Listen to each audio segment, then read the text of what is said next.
आज के रोजगार मेले में 51,000 से अधिक युवा अपने नियुक्ति पत्र प्राप्त कर केंद्र सरकार के विभिन्न विभागों में शीघ्र ही कार्यरत होंगे।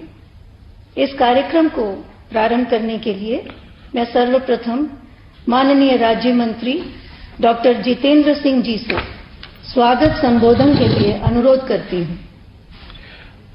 परम आदरणीय प्रधानमंत्री जी, आपने देशवासियों से जो 10 लाख सरकारी नौकरियां देने का वादा किया था, उसी क्रम को आगे बढ़ाते हुए आज एक बार फिर हम आपके सामने उपस्थित हैं। आज एक बार फिर आपके द्वारा बटन दबाते ही देश के भिन्न भिन्न राज्यों एवं केंद्र शासित प्रदेशों में 50,000 से अधिक नियुक्ति पत्र जारी कर दिए जाएंगे और इनको प्राप्त करने वाले उम्मीदवारों को साथ ही साथ मिशन कर्मयोगी प्रारंभ की सुविधा भी उपलब्ध करवा दी जाएगी, ताकि वो अपना नया दायित्व ग्रहण करते हुए अपने आप को उसके लिए शिक्षित प्रशिक्षित भी कर सके। प्रधानमंत्री जी, आपके कार्यकाल में जहां एक और सरकारी पदों पर नियुक्तियों की प्रक्रिया को गति मिली, वहां साथ ही साथ वर्षों से रुकी हुई पदोन्नतियों और प्रमोशंस को भी तेज रफ्तार से अंजाम देने का काम हुआ है। उदाहरण के तौर पर यूपीए सरकार के कार्यकाल के पहले 9 वर्षों में मुश्किल से 6 लाख सरकारी नियुक्तियां हो पाई थी। आपके कार्यकाल में अभी तक 9 लाख से अधिक सरकारी पदों पर नियुक्तियां हो चुकी हैं। इसी तरह से यूपीए सरकार में आलम यह था कि बहुत सारे सज्जन जिस पद पर नियुक्त होते, उसी पद से बिना प्रमोशन के रिटायर भी हो जाते। मनोबल भी जाता रहता और मोटिवेशन भी घट जाता। आपके नेतृत्व में हमने मास प्रमोशंस अर्थात बल्क प्रमोशंस का सिलसिला जारी किया, 9,000, 2,000, 4,000, ताकि हम उस बैकलॉग को क्लियर कर सकें।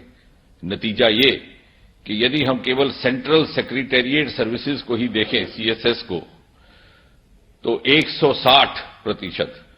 160% वृद्धि हुई है यूपीए कार्यकाल की तुलना में प्रमोशंस की संख्या में गत 9 वर्षों के आपके नेतृत्व में। साथ ही साथ प्रधानमंत्री जी, आपने समाज में ये जागरूकता भी पैदा की कि रोजगार का अर्थ सिर्फ और सिर्फ सरकारी नौकरी ही नहीं। आपने स्टार्टअप पॉलिसी लाई, देखते ही देखते 350-400 से बढ़कर के स्टार्टअप्स की संख्या 1.25 लाख हो गई। आपने अंतरिक्ष जैसे सेक्टर्स को खोल दिया, रातों रात स्पेस स्टार्टअप्स की संख्या 4 से बढ़कर के 150 हो गई और चंद्रयान की सफलता के बाद नौजवानों का रुझान और भी बढ़ गया। आपने बेरोजगारों के लिए मुद्रा योजना लाई, 60-65% से अधिक लाभार्थी उसकी महिलाएं हैं। आपने रेहड़ी वालों के लिए प्रधानमंत्री स्वनिधि योजना लाई, लगभग 50 लाख स्ट्रीट वेंडर्स ग्रुप्स को उसका लाभ पहुंचा है। प्रधानमंत्री जी, समाज का कोई ऐसा वर्ग नहीं जिसकी रोजगार की चिंता आपने न की हो।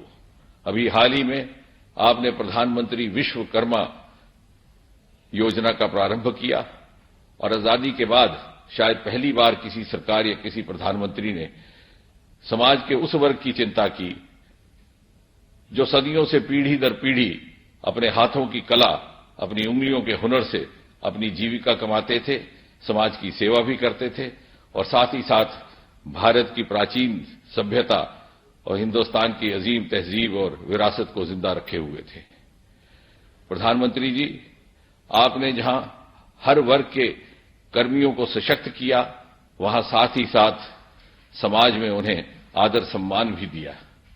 हमने देखा, चाहे भारत मंडपम हो, चाहे नया संसद भवन हो, आप स्वयं कर्मियों के बीच में जाकर के उनकी सुख सुविधा की सूचना लेते रहे हैं।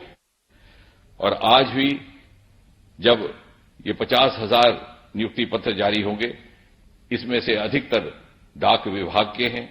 हम सब ये जानते हैं, आज का डाक विभाग वो गुजरे जमाने का डाक विभाग नहीं रहा।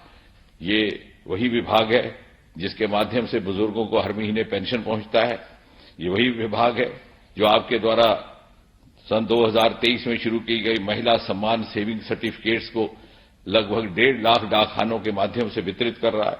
और ये वही विभाग है जो सुकन्या समृद्धि के 46,000 से अधिक खाते खोल चुका है और पोस्ट ऑफिस, पासपोर्ट सेवा केंद्र जैसे अन्य सर्विसेज भी उपलब्ध करवा रहा है।